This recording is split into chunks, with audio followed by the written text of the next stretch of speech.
Bom dia. Esta no ar mais uma edição do Jornal Historial. Hoje vamos falar sobre a Revolução Inglesa, sobre a Revolução de Puritano e a Revolução Gloriosa. Vamos falar também da República de Cromwell. Vamos ver agora uma reportagem com a Adriana.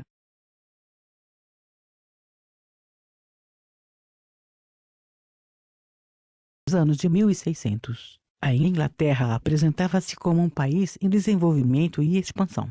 Nos reinados do século anterior, de Henrique VIII e Elizabeth I, o território foi unificado, a nobreza foi colocada sob controle, a ingerência do Papa e da Igreja Católica fora afastada pela criação da Igreja Anglicana.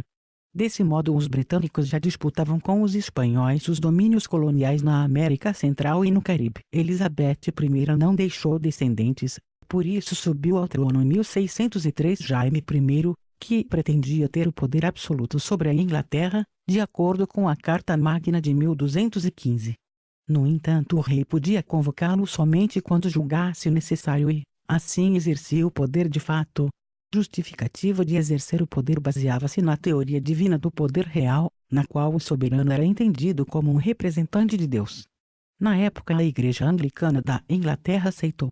Mas o parlamento também queria ter o poder sobre a Inglaterra, com isso deu início a uma guerra.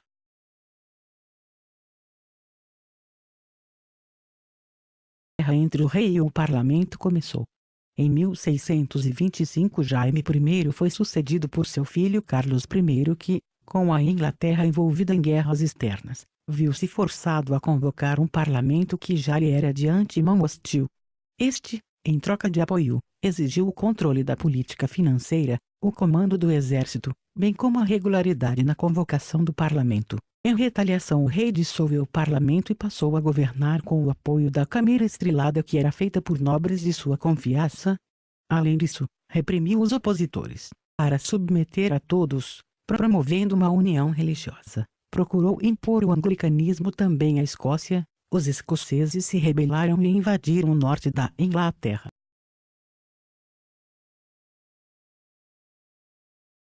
E com uma crise devido à imposição do anglicanismo na Grã-Bretanha, e pelo aumento da burguesia urbana e rural e puritanos, fez com que Carlos I pedisse ajuda ao parlamento. O parlamento mais que depressa destituiu a Câmara Estrelada, arrancou o rei do poder e aprovou uma lei que tornava obrigatória a sua convocação a cada 3 anos, independente de determinação do monarca. O parlamento também recusou entregar o comando de exército ao rei, destinado à reconquista da Irlanda Católica, que tinha se revoltado contra os anglicanos e puritanos no poder. O rei, revoltado com a decisão do parlamento, decidiu atacá-los com um grupo de pessoas de sua confiança, porém não conseguiu e teve que se retirar de Londres e refugiou-se para Oxford, onde conseguiu reunir um exército de 20.000 homens, formado por burguesia financeira, que temia qualquer desordem, e por aristocratas que ainda usufruíam dos benefícios feudais.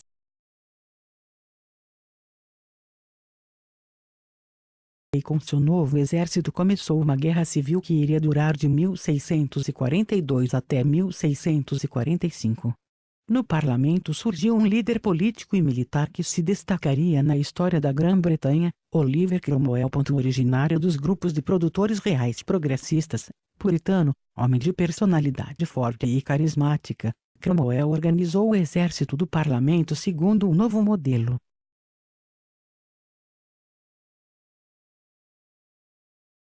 Vamos agora a uma entrevista com Oliver Cromwell, um dos líderes militares do parlamento. Cromwell, o senhor, no início de uma guerra civil que iria durar de 1642 até 1645, cujo seu inimigo era o exército do rei, criou um exército para a guerra. Que tipo de exército era esse? Tratava-se de uma organização mais democrática, que assençava por maioria e os soldados participavam de comitês que tornavam decisões. Nosso exército era conhecido como as cabeças redondas devido ao modelo de elmo que nós usávamos. E quando vocês criaram esse exército, surgiu também um partido. Que partido era esse? Partido era os niveladores, levelers, formados por pequenos proprietários defendiam a república, o direito de voto e de representação, parlamento a todos os homens livres, o fim dos monopólios rei. A separação da igreja e Estado. Eles eram chamados de niveladores porque defendiam que a sociedade tinha que ser nível de pela condição da igualdade social. Ok, muito obrigada por essa entrevista. Em 1945, Carlos I foi preso. Setores do parlamento, porém, assustados com as pretensões dos niveladores, que tentavam tomar controle do exército, resolveram se unir ao rei. Este, porém, aproveitou a situação para fugir para a Escócia, em cujo parlamento acreditava obter proteção. Ledo engano, foi entregue aos ingleses, que o decapitaram, proclamando a República em 19 de maio de 1649. Foi um momento carregado de contradições políticas e sociais.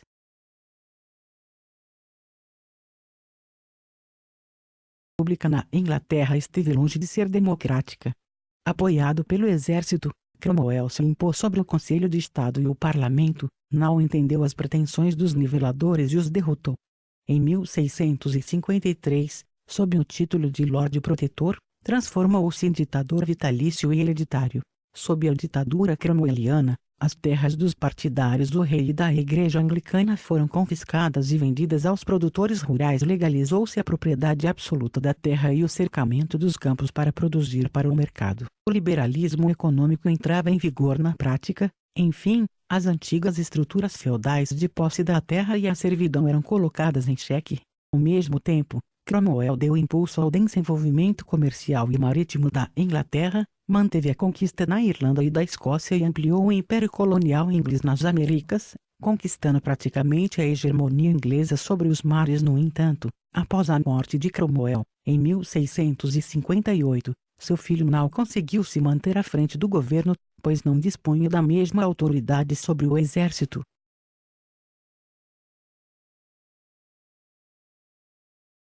O parlamento, apoiado por tropas escocesas, houve por bem restaurar a monarquia, chamado de Carlos II, o filho do rei decapitado, para assumir o trono da Inglaterra, Escócia e Irlanda. A proximidade deste com o rei da França, Luís XIV, tornou suspeito o parlamento, que se dividiu em dois partidos, os liberais pró-parlamento e os conservadores pró-rei. Seu reinado, a partir de 1660, durou 25 anos. Foi sucedido em 1685 por seu irmão Jaime II, que procurou reestabelecer o absolutismo e o catolicismo na Inglaterra. O fato de ser católico o afastava de ambas as facções do parlamento e o conflito entre este e o rei se manifestou durante seus 3 anos de reinado. A questão se agravou quando Jaime II teve um filho, pois até então, a herdeira do trono era sua filha Maria Stuart, protestante. O filho deveria ser católico, como o pai, para que pudesse ter a aprovação do Papa.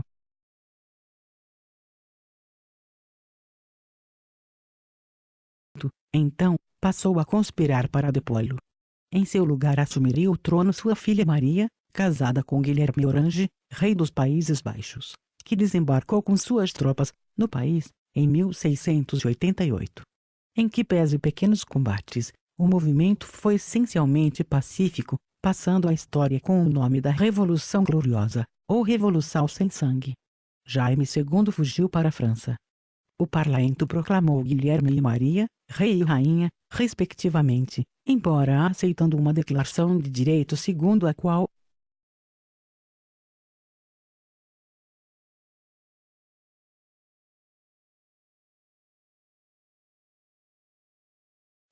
desse modo, criou-se a monarquia parlamentarista inglesa que vigora até a atualidade.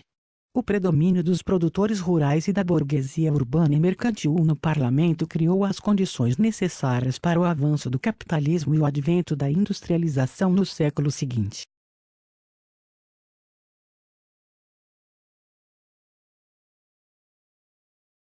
As revoluções puritana, de 1640, e a gloriosa, de 1688, podem ser consideradas como partes de um mesmo processo de conflito entre o absolutismo e o liberalismo, entre o poder do rei e do parlamento, tendo como resultado o estabelecimento da monarquia parlamentar.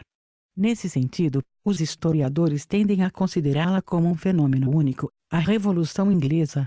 Vale lembrar que ela é o primeiro movimento revolucionário contra o absolutismo, antecedendo em quase um século a Revolução Francesa, da mesma maneira que semeou a América do Norte. a ideias e as condições políticas que levariam à Revolução Americana e à independência dos Estados Unidos entre 1776.